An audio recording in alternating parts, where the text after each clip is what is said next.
नमस्कार, आप देख रहे हैं यू न्यूज़ यूपी और मैं हूं राहुल सिंह। यूपी गुनाह में गुनाह की एक और सच्ची सनसनीखेज खबर लेकर मैं आपके सामने हाजिर हूं। अक्सर हम सब अपने बच्चों को इस बात को सिखाते हैं कि किसी भी अनजान आदमी से कुछ न लेना, न उनके साथ कभी जाना। लेकिन हमको अब शायद ये समय ऐसा आ गया है जब ये सिखाना होगा कि किसी भी, चाहे वो अनजान हो या जान पहचान का हो, किसी भी शख्स से न कुछ लेना, न उसके साथ कहीं जाना। क्योंकि यूपी के आगरा जिले में जो हुआ उसने सबके होश उड़ा के रख दिया। यहाँ पर पड़ोस में जस्ट घर के बगल में रहने वाले, घर के सामने रहने वाले एक आदमी ने, एक अंकल ने अपना बदला लेने के लिए एक 8 साल के बच्चे को अपहरण किया। घर वालों से 80 लाख रुपए की फिरौती मांगी। घर वाले इससे पहले रुपए का इंतजाम करते, उसने मासूम बच्चे को सिर्फ और सिर्फ बदला लेने के लिए मौत के घाट उतार दिया। उसकी लाश को तालाब में गाड़ दिया और फिर अपने काम पर वापस आ गया, यानी जहां पर वो रहता था वहां आ गया और सामान्य तरीके से रहने लगा। जहां एक तरफ सामने घर में चीख पुकार मची थी, वहीं दूसरी तरफ वो रोजाना उन्हें देखकर अंदर ही अंदर मुस्कुराता था, ठहाके लगाता था। इस घटना ने सबको हैरान कर दिया। किसी को कल्पना नहीं थी कभी कोई पड़ोस में रहने वाला आदमी इतना भी हैवानियत पे उतर सकता है। बेटे को खोने का दर्द क्या होता है, कोई आगरा के रहने वाले विजय प्रताप से पूछे। जब अपने ही घर के सामने खड़ा अंकल दरिंदा बन जाए तो भरोसे की सारी दीवारें जो हैं वो ढह जाती हैं। 80 लाख की फिरौती, 26 पेज की धमकियां और 3 महीने बाद बोरी में मिली 8 साल के मासूम बेटे की सड़ी गली लाश। आगरा से अगवा हुआ अभय आखिर कहां खो गया था, कौन बना उसकी मासूमियत का कातिल? देखिए, इस पूरे केस में हम आपको सब कुछ सिलसिलेवार तरीके से बताएंगे। ये सिर्फ एक खबर नहीं है, ये हम सब के लिए एक सबक है कि कैसे हम अपने बच्चों को आने वाले खतरों से बचा सकते हैं जो अक्सर हमारे आसपास ही मंडरा रहे होते हैं। दरअसल पूरी खबर हम आपको अब विस्तार से बताते हैं। आगरा जिले के फतेहाबाद थाना क्षेत्र का एक थाना क्षेत्र में विजयनगर कॉलोनी है। विजयनगर कॉलोनी में विजय प्रताप जो है अपने परिवार के साथ रहते थे, पत्नी, पति और बच्चा। इसके अलावा जो बाकी चाचा भाई हैं वो सब अलग अलग रहते हैं। विजय प्रताप एक किसान है, उनके पास करीब 20 बीघा जमीन है। विजय प्रताप का 8 साल का बेटा था अभय, जिसका नाम था, और पूरा घर परिवार संपन्न था, बाबा दादा सब कुछ था, सारा पूरा परिवार खुशहाल था। विजय प्रताप के घर के जस्ट सामने एक जन सेवा केंद्र था। इस जन सेवा केंद्र को कृष्णा नाम का युवक चलाता था। बताते हैं कि करीब शायद 1 अप्रैल या 10 तारीख के आसपास, 10 अप्रैल को, यानी 3 महीने पहले की बात है, कृष्णा ने विजय प्रताप से कुछ पैसे लिए थे। उस पैसे को लेकर कृष्णा और विजय प्रताप के जो भाई हैं उन्होंने के साथ कृष्णा से रुपए जब मांगे, तब कृष्णा रुपए देने में असमर्थ रहा, तो विजय प्रताप और उनके भाई ने कृष्णा की खूब बेइज्जती की पूरे मोहल्ले में। ये बेइज्जती जो है ना, कृष्णा के दिल में घर कर गई। अब वो विजय प्रताप और उसके पूरे परिवार को सबक सिखाने का प्लान बनाने लगा। यहां झगड़ा होता है, विजय प्रताप के लिए बात आई गई होती है। वो एक उसको धमकी दे जाते हैं कि भाई तय समय पर पैसा वापस नहीं लौटाया तो इस बार तुमको छोड़ेंगे नहीं। विजय प्रताप के दिल में कुछ नहीं था, उन्होंने धमकी दी, खाना खत्म हो गया और झगड़ा जो था वो झगड़े का तरह ही चला गया। बताते हैं 30 अप्रैल को विजय प्रताप का 8 साल का बेटा घर के पास किराना दुकान थी, उस दुकान में कुछ सामान लेने गया। मां ने भेजा था दुकान सामान लेने। अभय तो गया, लेकिन 8 साल का अभय काफी देर तक घर वापस नहीं लौटा। उसी दिन उस मोहल्ले में शादी भी थी। घर वालों को लगा शायद हो सकता है मोहल्ले के बच्चे शादी में, वहां पे जहां तना सजावट हो रही, वहां बच्चे खेल रहे होंगे, तो अभय भी वहां चला गया। लिहाजा घर वालों ने कुछ देर और इंतजार कर लिया। जब शाम तक अभय नहीं आया तो घर वालों को चिंता होने लगी। लिहाजा अभय के पिता विजय और माँ जो है बच्चे को खोजना शुरू किया। उन्होंने आस पड़ोस के लोगों से पूछा, किसी ने कहा नहीं आया, हमने नहीं देखा। इस दौरान और भी जगह जहां शादी थी वहां पे भी गए, वहां पे भी पता किया, नहीं हुआ। रिश्तेदारियों में खोजा, नहीं पता चला। जब रात तक अभय का कुछ पता नहीं चला। तो अब विजय प्रताप और उसकी पत्नी का रो रो कर समझ लो बुरा हाल होने लगा। उन्हें लगा हमारा 8 साल का बेटा आखिर गया कहां। काफी देर तक खोजबीन करते रहे, लेकिन बताते हैं कुछ नहीं पता चला। इसके बाद अगले ही दिन तुरंत ही विजय प्रताप ने इस मामले की जानकारी फतेहाबाद पुलिस को दी कि उनका बेटा है जो है लापता हो गया है, पता नहीं कहां गया, दुकान गया था। पुलिस ने मामला दर्ज कर मासूम की तलाश शुरू कर दी। इस दौरान कई दिन धीरे धीरे निकलते चले गए, लेकिन कुछ पता नहीं चला। एक दिन अचानक ही विजय प्रताप के घर के बाहर एक कागज मिला। कागज में कुछ ऐसा लिखा था जिसे पढ़कर विजय प्रताप के होश उड़ गए। कागज में लिखा था कि अगर तुम अपने बेटे की सलामती चाहते हो तो 80 लाख रुपए का इंतजाम कर लो। अब 80 लाख रुपए छोटी मोटी रकम तो नहीं होती है, लिहाजा पुलिस जब ये विजय प्रताप को चिट्ठी मिली और उसमें बड़ा एक और चीज लिखी थी, अगर तुम्हारे पास रुपए का इंतजाम हो जाए तो जो बाहर है वहां पर 2 झंडियां लगा देना, हरी झंडी। इसके अलावा जब वहां पर इसके बाद उन्होंने कहा हरी झंडी लगा दी जाके, फिर उनको एक और खत मिला कुछ दिन बाद, फिर उसमें था कि अब अगर तुम्हारे पास इंतजाम होगा तो पैसे लेकर यहां और यहां पर हरी झंडी लगाओ। इस तरह से 3-4 खत बराबर अभय विजय के यहां आते रहे। विजय हर खत को लेकर पुलिस के पास जाते रहे, जिसके बाद पुलिस ने पूरे मामलों को कागज की हेडराइटिंग को और उसमें हुए लिखावट के शब्दों को बड़ा गौर करके किया। तो पुलिस और इसके अलावा पुलिस ने सर्विलांस की मदद ली। यहां तक कि चिट्ठी में इस तरह की धमकियां भी आने लगी, अगर पैसे नहीं मिले तो बच्चे के हाथ काट देंगे, उसके टुकड़े कर देंगे और जान से मार देंगे। 3 महीनों से पुलिस अपहरणकर्ताओं की तलाश में लगी रही। सर्विलांस, मुखबिर, चिट्ठी पत्री सब की तलाश करती रही और आखिरकार पुलिस अपहरणकर्ताओं तक पहुंच गई। शनिवार को, यानी इसी शनिवार को, पुलिस ने विजयनगर कॉलोनी में जनसेवा केंद्र चलाने वाले कृष्णा उर्फ भजन लाल को दबोचा। पुलिस ने जब उससे पूछताछ की तो रविवार को उसका एक साथी राहुल भी गिरफ्तार हुआ। और कमाल की बात जानते हैं, राहुल कहां काम करता था? राहुल भी विजय प्रताप के घर के बगल में एक वेल्डिंग का काम होता था, उस वेल्डिंग के कारखाने में राहुल भी काम करता था और उसी मोहल्ले का था। यानी दोनों अपहरणकर्ता विजय प्रताप के जस्ट घर के बगल के थे और विजय प्रताप को अंदाजा भी नहीं लग पाया कि जिनको वो रोज देखते हैं, जो रोज उनकी आंखों के सामने गुजरते हैं, उन्होंने ही उनकी बेटे का अपहरण किया। इसके बाद पुलिस ने दोनों से पूछताछ करनी शुरू की। तो पहले तो कृष्णा गोलमोल बातें करता रहा, लेकिन जब पुलिस ने सख्ती की तो आखिरकार कृष्णा टूट गया और उसने ये मान लिया कि हाँ, उसने ही अभय का अपहरण किया है। कृष्णा ने पूछताछ में पुलिस को बताया, पूरा घटनाक्रम बताया कि 30 अप्रैल से कुछ दिन पहले अभय के ताऊ राजेश और पिता विजय प्रकाश से झगड़ा हुआ था। दरअसल कृष्णा उसने विजय प्रताप से कुछ पैसे उधार लिए थे, विजय प्रताप उससे पैसे मांग रहे थे, इसी को लेकर झगड़ा हुआ और विजय प्रताप ने, यानी अभय के पिता ने, कृष्णा की बताते हैं पूरे मोहल्ले में खूब बेइज्जती की थी। इसी वजह से कृष्णा खुन्नस लिए बैठा था। तभी से कृष्णा ने कहा, उसी दिन से मैंने ये प्लान बना लिया था कि इस पूरे परिवार को ऐसा सबक सिखाऊंगा, ये पूरा परिवार याद रखेगा। विजय के सामने ही कृष्णा का जनसेवा केंद्र था। विजय से विवाद हुआ, इसके बाद उसने बदला लेने के लिए प्लान बनाया। इस बदले की साजिश में विजय जो कृष्णा है, उसने अपने दोस्त राहुल के साथ मिलकर अभय की किडनैपिंग का प्लान बनाया।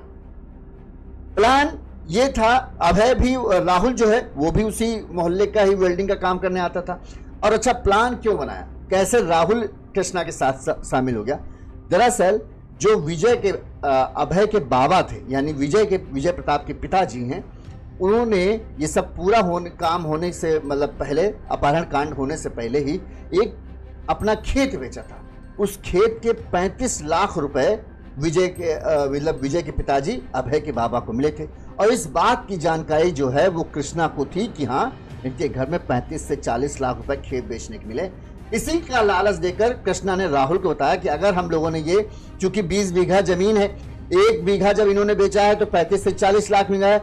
अगर एक लौता बेटा है तो एक लौता बेटे को बचाने के लिए अपना 1-2 बीघा खेत बेच देगा तो 80 लाख रुपए आराम से ही दे देगा। 40 लाख तो इसके पास है ही है, बस 1 बीघा इसको और बेचना होगा, इसको 80 लाख रुपए का ये इंतजाम कर देगा।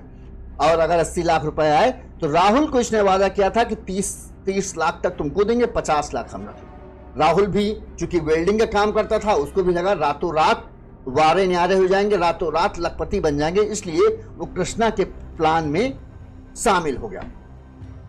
30 अप्रैल को उन्होंने वो 10-15 दिन पहले 10-15 दिनों से ही इस चीज की प्लानिंग कर रहे थे, कैसे क्या करना है। 30 अप्रैल को उन्हें मौका मिला। उन्होंने बताया कि कॉलोनी में 30 अप्रैल को शादी थी, लिहाजा दोपहर के समय अभय घर से सामान लेने दुकान जा रहा था। इस दौरान गली थोड़ा सुनसान थी। जब आगे अभय जा रहा था तभी राहुल और कृष्णा एक स्कूटी लेकर उसके पास पहुंचे और उसको कहा आओ थोड़ा सा घुमा के तुमको लाते हैं। चूंकि कृष्णा अभय के जस्ट घर के सामने रहता था, रोज अभय देखता था और 10-15 दिन प्लानिंग से जब समझ रहे क्या कर रहे हैं, 10-15 दिनों से रोजाना क्या करता था, कृष्णा अभय को कुछ ना कुछ खरीद कर देता था। कभी टॉफी दिया, कभी चॉकलेट दिया, मतलब दिन में 2-3 बार कुछ दे देता था। घर वालों ने इस चीज पर ध्यान नहीं दिया कि कृष्णा ये क्यों कर रहा है। वो बच्चा कभी निकलता है, लो वो बैठा दुकान के सामने, बच्चा दुकान के सामने खेल रहा है, उसको ले टॉफी दे दिया, कभी कुछ पिला दिया, कोल्ड ड्रिंक पिला दी। 15 दिनों से वो लगातार ये कर रहा था। अब 15 दिनों से इसका ऐसा करने का मकसद ये था कि बच्चे का विश्वास जीतना, कि बच्चा ये समझे कि हाँ ये अंकल से कोई खतरा नहीं है, वो तो हमको ऐसे ही सब सामान देते रहते थे, तो बैठा लिया। अब 30 तारीख को जब उसने इस योजना को अमल में लाया, वो गया, अभय जा रहा था, अभय से उसने कहा आओ बच्चा तुमको बाहर घुमा कर आते हैं, जरा घुमा आते हैं और तुमको कोल्ड ड्रिंक पिलाते हैं। बच्चा चूंकि रोज वो कृष्णा से ले रहा था तो उसे शक भी नहीं होना था, वो बैठ गया। बीच में इन्होंने अभय को बिठाया, आगे कृष्णा था, पीछे राहुल, बीच में अभय, इस तरह से बिठाया कि लोगों की नजर में ही वो ना आया और तुरंत उसको स्कूटी से बिठाकर तीनों वहां से निकल चलते हैं। इस दौरान बताते हैं ये जाना कहां था, इनका जाना का प्लान बता था राजस्थान के धौलपुर साइड, कि इनको एक इस पूरे ही प्रदेश से बाहर लेके जाएंगे ताकि किसी को शक न हो जाए। बात यह हुई कि जब काफी देर तक ये स्कूटी चलाते रहे तब जो अभय था वो रोने लगा, वो मम्मी पापा के पास जाने की जिद करने लगा। 8 साल का ही बच्चा था, उसे लगा कुछ ज्यादा देर हुई कि मम्मी डांटेंगी, कहीं पापा डांटेंगे, तो वो रोने लगा। वो कहने लगा हमको अपने घर जाना है, हमें जाना। वो जिद पर अड़ गया। जब वो इस तरह की जिद करने लगा तब इनको लगा कि ये रोता रहेगा तो जो लोग हैं आस पड़ोस से गुजर रहे हैं उन्हें कुछ शक हो जाए। लिहाजा पीछे जो राहुल बैठा था उसने क्या किया, उसका मुंह दबा दिया ताकि उसकी आवाज वहां ना आए। और बताते हैं कि एक जगह कोने में रुके और इसके बाद उन्होंने वो किया जिसके कोई एक मासूम बच्चे के साथ करते वक्त हाथ कांप जाए। कृष्णा ने उसका गला दबा दिया और उसे मौत के घाट उतार दिया। इसके बाद उसकी लाश को एक प्लास्टिक की बोरी में भरा, उस बोरी को दोनों ने अपने बीच में रखा और ये दोनों निकल गए राजस्थान के धौलपुर के मनिया के पास। यहाँ पर एक सुनसान जगह देखा, एक तालाब था, उस तालाब के किनारे उन्होंने गड्ढा खोदा और उस गड्ढे में उस प्लास्टिक की बोरी को दबा दिया। इसके बाद ये दोनों वहां से वापस लौट आए और अपने अपने काम में, यानी कृष्णा जो है वो जनसेवा केंद्र में अपना चलाने लगा, वहीं राहुल रोजाना की तरह ही वेल्डिंग का काम करने जाने लगा। रोज दोनों वहां से निकलते, किसी को शक नहीं होता, ये दोनों की बातचीत होती। बताते हैं कि बच्चे को लेकर परिजन परेशान थे। जस्ट एक गली, मतलब कहें ये रास्ते समझिए इतना चौड़ा रास्ता है, इधर इसकी दुकान, सामने विजय का घर। विजय के घर में चीख पुकार मची है, रोना धोना मचा है, माँ रो रही है, पिता परेशान है, रोज पुलिस आ रही है और ये सामने अपहरणकर्ता बैठा, ये सब रोज देख रहा है। पुलिस बताते हैं, पुलिस वाले जब कृष्णा अक्सर विजय प्रताप के घर आते तो वो उसी की दुकान के सामने रोज बैठते। ये सब वो देख रहा था कि हाँ पुलिस किस तरह से इन्वेस्टिगेशन कर रही है, पुलिस किस तरह से जांच पड़ताल कर रही। वहीं राहुल भी रोजाना उस विजय प्रताप के घर के सामने से अपने कारखाने वेल्डिंग के काम के लिए जाता रहता था। किसी को उन दोनों पर शक नहीं हुआ, ना ही किसी को कुछ पता चला। धीरे धीरे जब 30 तारीख को अपहरण हुआ था, कुछ दिन गुजर गए। इसके बाद 24 बताते हैं 24 जून को पैसों की मांग को लेकर कृष्णा के घर पहली चिट्ठी आती, यानी 30 तारीख को अपहरण हुआ, 20 दिन बाद पहली चिट्ठी आई। पुलिस वालों को वैसे जब ज्यादा दिन गुजर गए तब इस बात का आशंका हो चुकी थी कि शायद अब अभय बचा नहीं है, लेकिन जब चिट्ठी आई तब शायद लोग सबको एक उम्मीद हुई, कहा हो सकता हो अपहरणकर्ताओं ने बच्चे को छुपा रखा हो ताकि पहले वो उसको अच्छी तरह छुपा सके, फिर फिरौती की मांग करे। 24 जून को पहली चिट्ठी आती है। उसमें उस चिट्ठी में जो लिखा होता है उसमें लिखा था कि 80 लाख रुपए, अगर अपने बच्चे की सलामती चाहते हो तो 80 लाख रुपए का इंतजाम कर लो, वरना तो तुम्हारे बेटे को टुकड़े टुकड़े कर देंगे, हाथ पैर काट देंगे। बड़ा ही विभत्स लिखा कि इस तरह का अंजाम देंगे। इसके साथ ही लिखा था पैसे की व्यवस्था अगर हो जाए तो तुम्हारे जो रोड जहां तुम्हारी खत्म होती तुम्हारे मोहल्ले की, उस रोड के आगे हरी झंडी लगा देना 2। पर जिन्होंने उसी रात आगरा फतेहाबाद मार्ग, जो उसके गली की रास्ता है, उस रास्ते पर बिजली के जो खंभे थे उन पर हरी झंडी लगा दी। इसके कुछ दिन बाद दूसरी चिट्ठी मिलती है जिसमें लिखा था कि उंटगन नदी है, उधर उंटगन नदी के पास एक हरी झंडी लगाओ, अगर तुम्हारा पूरा मामला सेट है और तुम पैसे देने के लिए तैयार हो। फिर उन्होंने भी वही किया। इस तरह से 3 से 4 चिट्ठियां मिली। इसके बाद इधर पुलिस भी पूरे मामले की जांच कर रही थी। चिट्ठियों के बाद भी पुलिस को जब पता चली तो पुलिस ने पूरे मामले की सरगर्मी से जांच पड़ताल की। पुलिस ने सबसे पहले देखा कि चिट्ठी की लिखावट कैसी। अच्छा, चिट्ठी की लिखावट देखकर कुछ लोगों को यह लगा कि ये लिखावट जो है वो कृष्णा की। अच्छा, चिट्ठी के में कुछ ऐसे शब्द थे, जो भाषा थी वो लोकल की भाषा थी, यानी आगरा वाली भाषा। बिटवा, ये सब बिटवा शब्द लिखा, बेटा की जगह अगर तुम अपने बिटवा की सलामती चाहते हो तो लोकल के शब्द थे। तो लोगों को ये लगा हो ना हो जिसने भी बच्चे का अपहरण किया है, बेटे का अपहरण किया है, वो है तो यहीं का, आसी पास का। इसके अलावा पुलिस ने सर्विलांस की मदद ली। जिन जिन जगहों का बारे में जिक्र किया जा रहा था चिट्ठी में कि यहाँ पे आओ, यहाँ पे आओ, पुलिस ने उस जगहों के कुछ दिनों के सर्विलांस निकाले कि उन जगहों पर किसका किसका मोबाइल एक्टिव था। पुलिस को पता चला मोबाइल सर्विलांस से कि जो नंबर सबसे ज्यादा उन जगहों पर एक्टिव पाया जा रहा है वो है कृष्णा का। लिहाजा हैंडराइटिंग भी पुलिस ने, जब एक चीज पुख्ता हुई तो दूसरे सबूत की तरफ हैंडराइटिंग कृष्णा के हैंडराइटिंग से मिलाया गया और हैंडराइटिंग जो है वो कृष्णा की हैंडराइटिंग से मेल खा गई।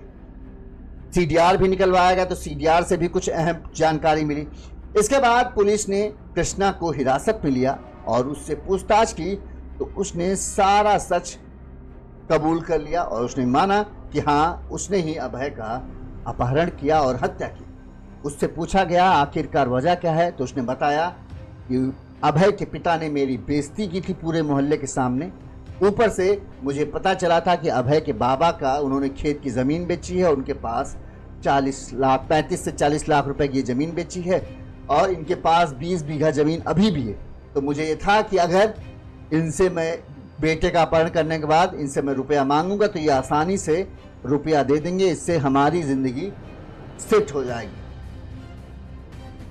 पुलिस ने क्या कहा वो सुनते हैं, फिर इस खबर से हमें क्या मैसेज मिलता है वो हम उस पर बात करेंगे। दिनांक 30/4/25 को थाना फतेहाबाद से एक बच्चा जिसकी उम्र 8 साल थी, वो अपने घर से संदेहास्पद तरीके से और से गायब हो गया था। इसकी तत्काल पुलिस को सूचना मिलते ही पुलिस ने वहां पर 172/25 धारा 137(2) में एक मुकदमा पंजीकृत किया था। तत्काल तब से पुलिस की टीमें लगातार उस बच्चे की तलाश में लगी हुई थी। इसमें 4 टीमें लगातार सीडीआर पे काम कर रही थी, कैमरास पे काम कर रही थी और इसके अलावा डॉग स्क्वाड भी इसमें काम कर रहा था और लाई डिटेक्टर और बाकी सब भी इसमें कार्रवाई चल रही थी। इनिशियली जो विवेचना में चीजें आ रही थी उसके हिसाब से सारा शक परिवार की ओर जा रहा था, लेकिन जैसे जैसे इसमें समय बीतता गया वैसे वैसे इसमें कोई नए डेवलपमेंट्स हुए। जैसे पिछले 15 दिनों में कुछ लोगों द्वारा एक चिट्ठी इनके घर के आसपास डाली जाती थी जिसमें ये बताया जाता था यदि अपने बच्चे को जीवित देखना चाहते हो तो कुछ पैसे की डिमांड की जाती थी। तो ये पैसा फलानी जगह पे लेके पहुंचो, अलग अलग जगह इसको बताई जाती थी। और पुलिस ने जब इन एंगल्स पे काम करना शुरू किया तो इसमें अभी कल 2 लोगों की गिरफ्तारी हुई है। इसमें एक का नाम, मुख्य अभियुक्त का नाम कृष्णा उर्फ भजन लाल है ये इनके मोहल्ले का ही व्यक्ति है। ये बाहर एक सर्विस सेंटर चलाता है। और इसके साथ दूसरा व्यक्ति जो गिरफ्तार हुआ है उसका नाम राहुल पुत्र लक्ष्मी नारायण है। ये जो वादी मुकदमा है उनके घर के जस्ट सामने रहता है। विस्तृत पूछताछ करने पे इन लोगों ने अपने जुर्म को इकबाल किया। इन्होंने बताया कि 30/4/25 को इन्होंने बच्चे को बहला फुसला के, क्योंकि बच्चा इनको पहले से जानता था, इन्होंने अपनी गाड़ी पे उसको बैठाया और गाड़ी पे ले जाने के बाद 1.5 घंटे के अंदर उस बच्चे की हत्या कर दी और उसका शव राजस्थान में एक मनिया जगह में जाके एक पोखरे में, एक तालाब में उसका शव डाल दिया। पुलिस ने जब इनसे गहनता से पूछताछ की, सारे एंगल्स ट्रेस किए, तो इन्होंने बॉडी की बरामदगी भी कराई और अपने जुर्म को इकबाल भी किया। विस्तृत तरीके से उसने भी उन्होंने बताया कि जो बच्चा था उसके पिता के साथ इन दोनों का डिस्प्यूट रहता था और पास्ट में उन्होंने कुछ पैसे सर्विस सेंटर वाले कृष्णा को दिए थे। जब वो फिर से पैसे की डिमांड कर रहा था तो इस बार वादी के पिता ने पैसा देने से मना कर दिया, जिस कारण उत्तेजित होकर कृष्णा ने इस तरह का एक प्लान बनाया जिसमें वो बच्चे को किडनैप करके इन लोगों से पैसा की उगाही करना चाहता था। पर बच्चा चूंकि इसको जानता था और बच्चे ने जब अपने घर जाने की बात वापस की तो इसने जिद में आके इन दोनों ने बच्चों की हत्या कर दी। दोनों अभियुक्तों की पुलिस ने इन दोनों से पूछताछ के बाद राजस्थान के धौलपुर पहुंची। यहाँ पर मनिया के पास जो तालाब है, उस तालाब से 1 किलोमीटर आगे हाईवे के पास एक तालाब पहुंचा था मनिया से, और इस तालाब के किनारे बताई गई जगह से जब खुदाई की गई तो एक बंद बोरा मिला। इस बंद बोरे के अंदर अभय की पूरी लाश, सड़ी गली लाश मिली थी। पुलिस ने परिजनों को अपने साथ ले गई थी। परिजनों ने कपड़े के आधार पर शव की पहचान की कि हाँ, ये उनके बेटे की ही लाश है। लाश को देखते ही माता पिता तो ऐसे रो पड़े जैसे मानो उनके ऊपर बिजली गिर पड़ी। पुलिस के मुताबिक आरोपी कृष्णा पर कॉलोनी के कई लोगों का पैसा बकाया था। उसने नौकरी दिलाने के नाम पर कई लोगों से पैसा वसूले थे। लोग तगादा कर रहे थे, जिससे छुटकारा पाने के लिए उसने अपहरण की योजना बनाई थी। और इस योजना में उसने पड़ोस में रहने वाले वेल्डिंग का काम करने वाले राहुल को शामिल किया। उसको भी लालच दिया कि अगर हम दोनों लोग कामयाब हो गए तो 80 लाख रुपए हम मांगेंगे, 20 से 30 लाख रुपए देंगे तो तुम खुद का कारखाना शुरू कर सकते हो और सब कुछ, सारी खुशियां ही खुशियां आ जाएंगी। ये पूरा प्लान था। अक्सर कृष्णा के जो बताते हैं, कृष्णा जब भी अपनी दुकान पर बैठता था तो जिनसे भी बातचीत होती उनसे ये कहता था कि एक दिन ऐसा बड़ा काम करूंगा कि सब लोग याद रखेंगे और सारी समस्याएं एक झटके में खत्म हो जाएंगी। लेकिन लिहाजा उसके दिमाग में खुराफात चली रही थी। वहीं पुलिस का कहना है कि इन सब चीजों से जब हम लोग जांच पड़ताल की तब हम कृष्णा तक पहुंचे। अब इस बात से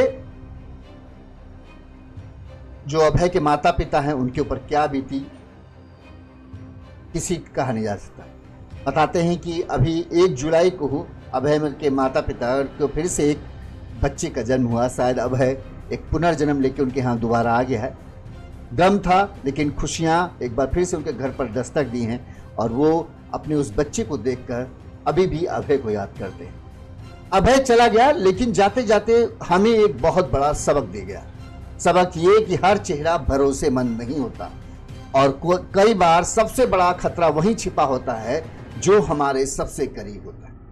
अभय की किडनैपिंग से और जिस तरह से हत्या की गई है उससे ये सबक मिलता है कि हम अक्सर बच्चों को ये सिखाते हैं, किसी भी अनजान आदमी को बेटा मिलना नहीं, किसी भी अनजान आदमी से कुछ लेना नहीं। लेकिन अब समय ऐसा है कि ज़्यादातर खतरा जो है वो करीबी लोगों से, क्योंकि उन्हें पता होता है कि आपके पास क्या है, आपके पास क्या नहीं। कई बार जो आपके करीब रहने वाले हैं वो जानते हैं कि आपके पास पैसा है, तो अब उनके दिल में लालच आ जाता है और इस लालच का फ़ायदा उठाकर फिर वो ऐसी घटनाओं को अंजाम देते हैं या फिर अंजाम दिलाने में मदद करते हैं। यानी अपहरण या तो खुद करते हैं या फिर किसी को बताकर, हिस्सेदारी कराकर कि भाई ये बंदा अगर तुमने बच्चे को उठा लिया तो तुमको अच्छा खासा पैसा मिलेगा, कुछ पैसा हमको भी दे देना। तो कोई बाहरी आदमी आकर तुम्हारे बारे में नहीं पता कर सकता है जब तक कोई तुम्हारे करीब का रहने वाला किसी को ये खबर नहीं देगा या फिर वो जानता है कि हाँ तुम्हारे पास क्या है, तो उसी के मन में सबसे पहले लालच आएगा और वही साजिश रचेगा। ऐसे मामलों में अक्सर अंकल, भैया या जान पहचान वाला ही दरिंदा बन जाता है। इसलिए ये बेहद जरूरी है कि हम अपने बच्चों को हर तरह की चीज समझाएं, गुड टच, बैड टच, साथ में ये सिखाएं कि चाहे जो भी हो, तुम्हारा कितना ही सगे रिश्तेदार वाला हो, उससे कभी कोई चीज ना लो। हमेशा घर के अंदर आओ तब बताओ हमें कि कौन तुमसे मिला, क्यों दिया, दे रहा था। ये सब चीजें बच्चों को सिखानी चाहिए। अगर कोई उन्हें अकेले ले जाने की बात करे, मिठाई या गिफ्ट का लालच दे या कहे मम्मी पापा ने भेजा है, तो बिना पुख्ता जानकारी के उनके साथ बच्चों को ना भेजे। बच्चों को सिखाएं कि अगर कोई जबरदस्ती करे तो जोर से चिल्लाएं, भागें, किसी भरोसेमंद बड़े को तुरंत बताएं। और सबसे अहम बात, बच्चों से हर दिन बात करें, पूछे कैसा दिन रहा, कोई बात तो नहीं, किसी से कोई परेशानी तो नहीं, कौन कौन मिला, कौन कौन नहीं मिला। ये जानकारी लेना रोजाना की जरूरी है। इससे आपको पता चलता रहेगा कि हाँ, बच्चा दरअसल रोज किससे मिल रहा है। इस घटना में देखिए किस तरह से कृष्णा शातिर था। 15 दिनों से लगातार वो बच्चे को किसी न किसी तरह से लुभा रहा था। कभी टॉफी देता, कभी चॉकलेट देता, कभी कोल्ड ड्रिंक देता, कुछ ना कुछ ऐसा देता जिससे वो बच्चे का भरोसा हासिल कर सके। अगर विजय प्रताप ये रोज करते कि आज कैसा दिन रहा, कौन कौन तुमको मिला, अच्छा तुमने क्या क्या खाया, किसने खिलाया, ये सब चीजें जानकारी अगर करते तो आपको पता चलता कि ये कृष्णा रोज क्यों दे रहा है। बच्चा बताता ना कि हाँ, आज अंकल ने टॉफी दी थी, आज अंकल ने चॉकलेट दी थी, आज अंकल ने कोल्ड, तो आपको पता चलता है एक बाहरी आदमी जिसका आपका कुछ बस मामूली सी बातचीत है, वो आदमी रोजाना आपके बच्चे के ऊपर इतना मेहरबान क्यों है कि रोज अब उसको कुछ ना कुछ खिला रहा है। आपको जानकारी होती तो आपको ये पता चलता कि हाँ, हो सकता है कि इसका हाथ हो या इसका कोई मकसद हो। आप बच्चे को अलर्ट कर सकते, नहीं बेटा इस अंकल से दूर रहना, इस अंकल से कुछ नहीं लेना। तो लिहाजा जब भी आपका बच्चा स्कूल से वापस आए तो उससे बात कीजिए, एक दोस्त बनकर एक उसके साथ खेलते खेलते बात कीजिए, ताकि वो आपको सब कुछ बताए कि स्कूल में कहीं कोई दिक्कत तो नहीं, कौन उससे मिल रहा है, कौन नहीं मिल रहा है, ये जानना बहुत ज़रूरी है। अबे तो अब कभी स्कूल नहीं जा पाएगा, लेकिन हम चाहें तो और बच्चों को इस अंधेरे खतरे से बचा सकते हैं। सवाल ये नहीं दुनिया की कितनी खतरनाक है, सवाल ये है कि हम अपने बच्चों को खतरनाक दुनिया के लिए कितना तैयार कर पा रहे हैं। देखिए दुनिया तो नालायक है ही है, लेकिन हमें अपने बच्चों को उस दुनिया में रहना सिखाना होगा। हमें बताना होगा किस तरह बच्चे अलर्ट रहो। ठीक, इसीलिए जब भी घर से स्कूल से बच्चा वापस आए उससे ज़रूर बात करें कि कैसा रहा स्कूल। अगर स्कूल जाता है, नहीं जाता है, तब भी आप शाम को अपने घर आते हैं काम धाम से, बच्चे से हंसते खेलते में बात कीजिए, बेटा आज क्या क्या किया, क्या क्या खाया, किसने खिलाया, क्यों खिलाया। उससे आपको पता तो चलेगा कि आपके बेटे या बेटी से कौन कौन बात कर रहा है या उसकी कौन कौन करीब है जिस पर आपकी बेटी या बेटा भरोसा कर रहा है। तो आपको एक लिस्ट मिलती रहेगी कि हाँ ये लोग हैं। बहुत ज़रूरी चीज़ है। अभय चला गया लेकिन एक अच्छा ऐसा मैसेज दे गया है जिससे हम अपने बच्चों को सतर्क रख सके, वरना किसी न किसी दिन कोई ना कोई ऐसा अंकल जो डर्टी अंकल होगा, जो आपके बच्चे को अपहरण नहीं कर सकता हो तो शायद उसके बुरी नीयत से उसके साथ कुछ गंदा काम कर दे। लिहाजा सतर्क रहना, सावधान रहना बहुत ज़रूरी है, क्योंकि ये दुनिया बड़ी जालिम है, भरोसे लायक कोई भी नहीं है। इसी तरह से गुनाह की तमाम खबरें हम आप तक पहुंचाते रहेंगे, हम आपको सतर्क करते रहेंगे, हम आपको सजग बनाते रहेंगे। देखते रहिए जो न्यूज़ यूपी। इस खबर पर आपकी क्या राय है हमें कमेंट देकर ज़रूर बताइएगा। नमस्कार।